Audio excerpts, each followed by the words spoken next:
अर्ज़ मुक़द्दस से आपको बहुत बहुत सलाम और खुश आमदीद। तो इस वक्त हम कदीम शहरों में मौजूद हैं जो उस वक्त हमारे आबा अजदाद ने तामीर किए थे।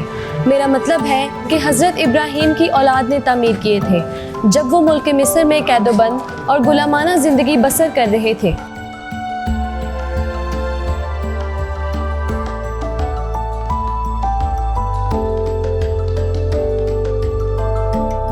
मिस्र एक कदीम और तारीखी मुल्क है और इसकी तहज़ीब खुदावंद यीशु मसीह से 5000 साल कबल शुरू हुई थी और बाद में अफ्रीका से आए हुए फ़िरौनों ने इस पर बादशाहत की और कई सदियों तक बादशाहत की।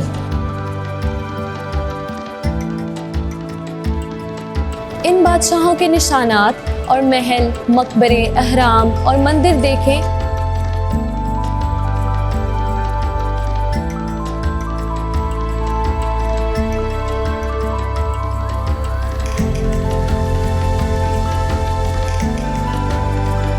तो आजकल के जदीद साइंसी दौर में भी इन्होंने इंसान को हैरत में डाला हुआ है। जैसे कि आप इस मंदिर को ही देख लें, ये खुदावंद यीशु मसीह से 2000 से 3000 साल कबल बनाया गया था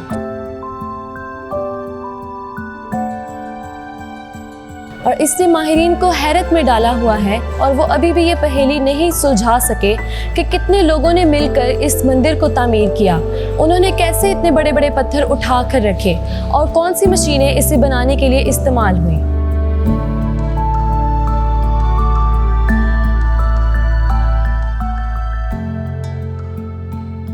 लेकिन आप भी मेरी तरह सिर्फ हैरत कदा ही हो सकते हैं। फिर बाइबल मुक़द्दस का मुतालिया करते हुए ये मुझे बाबुल के बुर्ज के भी याद दिलाते हैं। जैसे कि उस वक्त इंसानों ने तूफ़ान से बचने के लिए वो बुर्ज, जिसे बाबुल का बुर्ज कहते हैं, बनाने का इरादा कर लिया और बाद में उसे बनाने में जट गए। इस कहानी को तो आप ज़रूर जानते होंगे और अगर नहीं जानते तो ज़रूर बाइबल मुक़द्दस का मुतालिया करें और बाबुल के बुर्ज और मशहूर सूरमा नमरूद के बारे में जानें।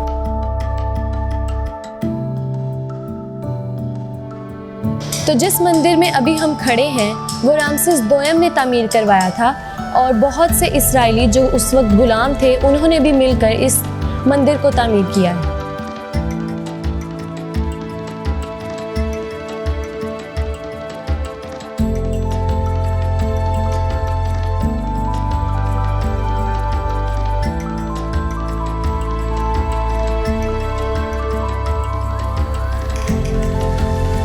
वाह, क्या ही खूब है, क्या ही बात है। लेकिन अभी हम बढ़ते हैं अपनी किस्त की जानिब जो हमारे बाप और आदम सानी यानी हज़रत नूह के बारे में है। लेकिन अपनी कॉपी पेंसिल अपने पास ही रखें क्योंकि मैं बाद में आपसे सवालात भी पूछूंगी।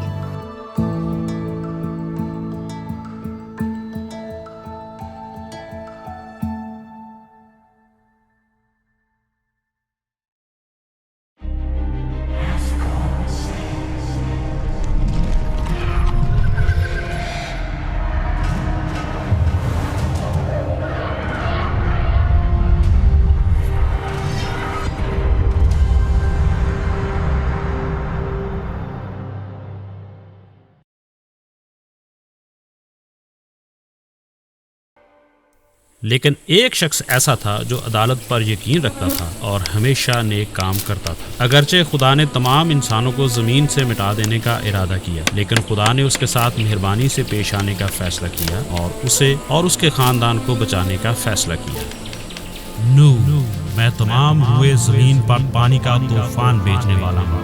हर सांस लेती शय मर जाएगी। तुम्हें अपने आप को, अपने खानदान और जानवरों को बचाने के लिए तुम्हें एक बड़ी कश्ती बनानी होगी।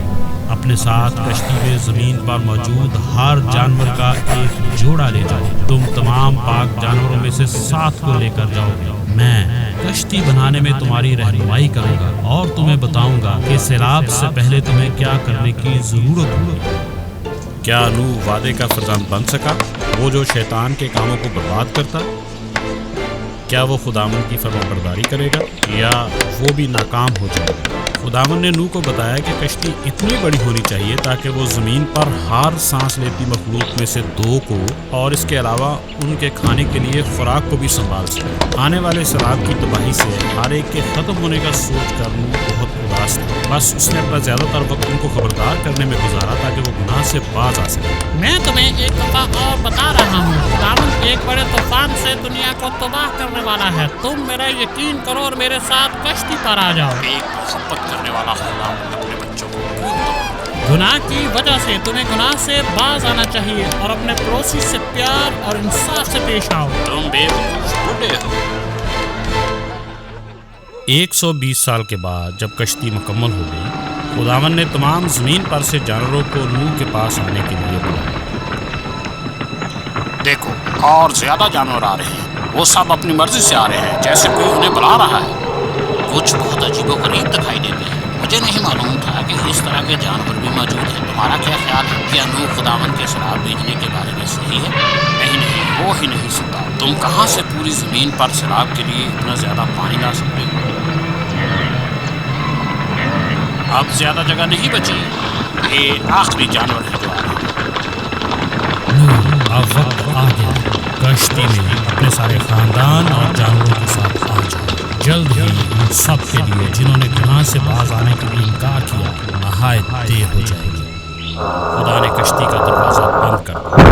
7 दिनों तक कुछ न हुआ। इन बेवकूफ़ों को ज़रा देखो, जिन्होंने खुद को जानवरों के साथ सूखी ज़मीन पर ही कश्ती में बंद कर लिया है। पानी से मीलों दूर। शर्त लगाता हूँ कि शेर उन्हें अब तक खा चुके होंगे। वो 1 हफ्ते से वहाँ है।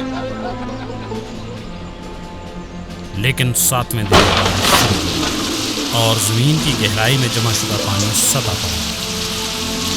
मैंने इस तरह की चीज़ पहले कभी नहीं देखी। क्या तुम समझते हो कि दीवाने लोग जो कश्ती में इस बात पर हक जानब है कि खुदा हमारे को उसके गुनाह के बायस माफ चाहता है? बेवकूफ ना बनो, खुदा मोहब्बत है। ये किस तरह हो सकता है कि एक आदमी ठीक हो और बाकी तमाम बस्ती रहनुमा गलत हो?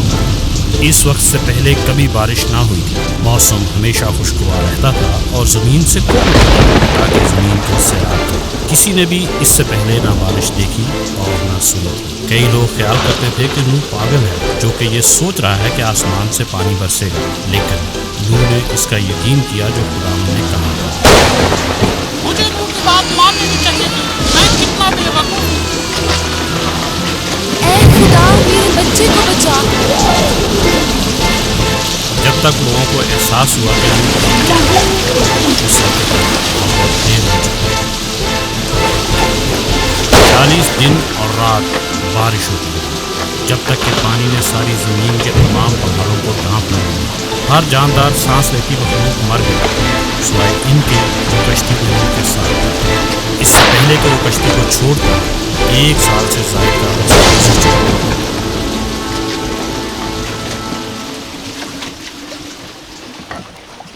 मैं खुश हूँ जब पानी उतरेगा और फिर हम ये कश्ती छोड़ सकते हैं। आखिरकार नूह ने एक कबूतर छोड़ा और वो अपने मुंह में एक पत्ती लेकर वापस आया, जिसका मतलब था कि कहीं पर दरख्त ने उगना शुरू कर दिया है। बाद में उसने दोबारा उसे आज़ाद किया और इस बार वो वापस ना आया, जिसका मतलब था कि उसे रहने के लिए एक मुनासिब जगह मिल गई थी।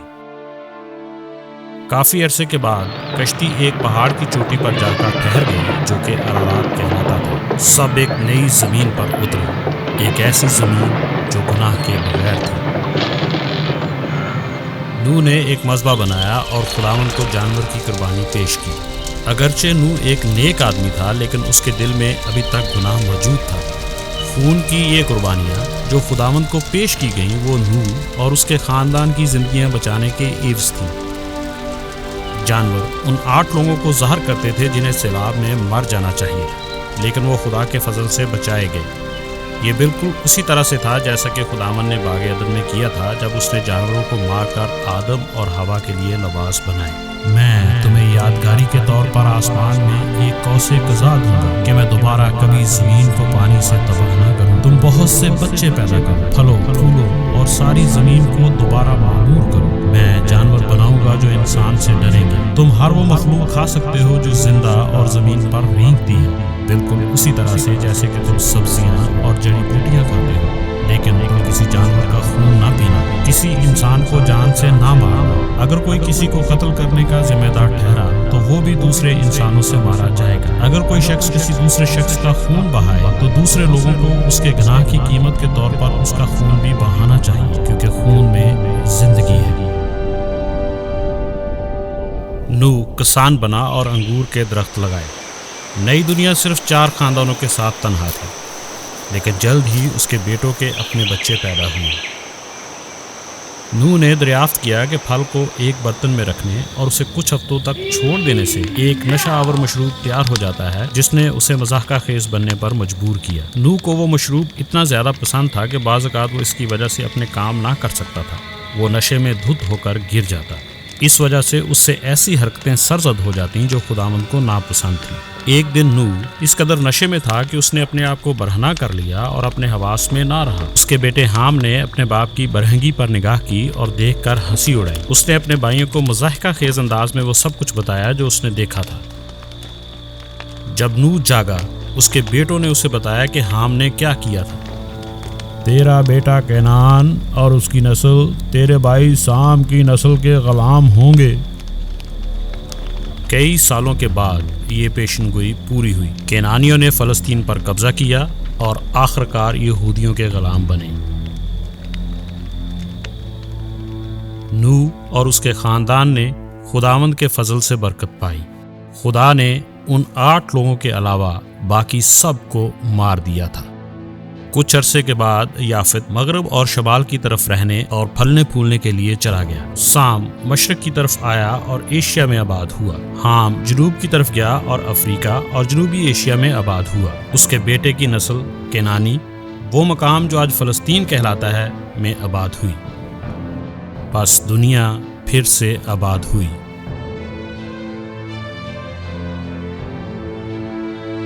نوح کے بیٹے حام کا ایک بیٹا ہوا جس کا نام کوش تھا۔ پھر کوش کا ایک بیٹا ہوا جس کا نام نمرود تھا۔ نمرود بڑا ہو کر ایک طاقتور شکاری بنا۔ وہ تمام روئے زمین پر نامور ہوا۔ اس نے خدا کی فرما برداری سے انکار کیا اور اپنا ایک جھوٹا مذہب بابل میں شروع کیا۔ بابل کے لوگ زمین پر ایسے پھیلنا اور آباد ہونا نہ چاہتے تھے جیسے خداوند نے حکم دیا تھا۔ اس لیے وہ اکٹھے ہوئے اور اپنی عبادت کے مرکز کے طور پر ایک بڑا اور اونچا مینار تعمیر کیا، لیکن جس کی وہ عبادت کر رہے تھے وہ ان کا خالق نہ تھا۔ شیطان نے انہیں لکڑی، پتھر اور دھات سے بنے ہوئے دیوتا بنانے کے لیے ابھارا۔ خداوند زمین پر ان کے بکھرنے کے انکار سے ناراض تھا، بس اس نے ان کے درمیان مختلف زبانیں بولنے کو بھیجی۔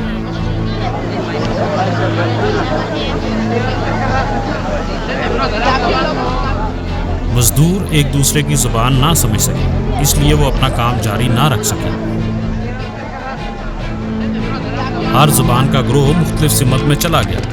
کچھ لوگ زمین پر دور دراز کے علاقوں میں چلے گئے، کچھ دور دراز کے جزیروں پر کشتیوں کے ذریعے پہنچے، کچھ شمال میں گئے جہاں سردی تھی اور کچھ صحراؤں میں گئے جہاں گرمی تھی، اور اس طرح خداوند کا زمین کو پھر سے آباد کرنے کا حکم پورا ہوا۔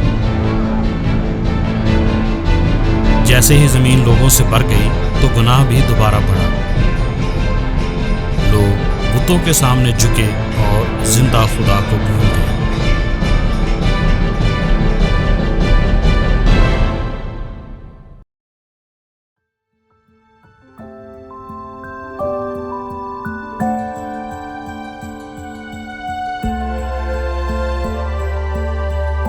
جی ناظرین، کیسی لگی آپ کو آج کی قسط؟ تو تیار رہیں، میں آپ سے پوچھوں گی سوال۔ پہلا سوال، نوح کے طوفان میں بارش کتنے دن تک ہوتی رہی؟ آپشن اے 10 دن، آپشن بی 20 دن، آپشن سی 40 دن یا آپشن ڈی 60 دن۔ سوال نمبر 2، نوح کے طوفان کے بعد کل کتنی جانیں بچیں؟ آپشن اے 4، آپشن بی 2، آپشن سی 8 یا آپشن ڈی 4۔ سوال دوبارہ سنیں اور دیکھیں۔ پہلا سوال، نوح کے طوفان میں بارش کتنے دن تک ہوتی رہی؟ آپشن اے 10 دن، آپشن بی 20 دن، آپشن سی 40 دن یا آپشن ڈی 60 دن۔ सवाल नंबर 2, नूह के तूफान के बाद कुल कितनी जानें बची? Option A 4, option B 2, option C 8 या ऑप्शन डी 4। आप अपने जवाबात हमें व्हाट्सएप पर भेज सकते हैं। हमारा नंबर है 0321 1138 296, या आप अपने जवाबात हमें ईमेल पर भी भेज सकते हैं। हमारा ईमेल है nekobud@gmail.com। तो जल्दी करें और 24 घंटे के अंदर अंदर हमें इसी वक्त तक अपने जवाबात सेंड करें और पाएं नेकोबद की किताब इनाम के तौर पर। तो सारा जमील को अगले वक्त तक इजाज़त दें। शुक्रिया।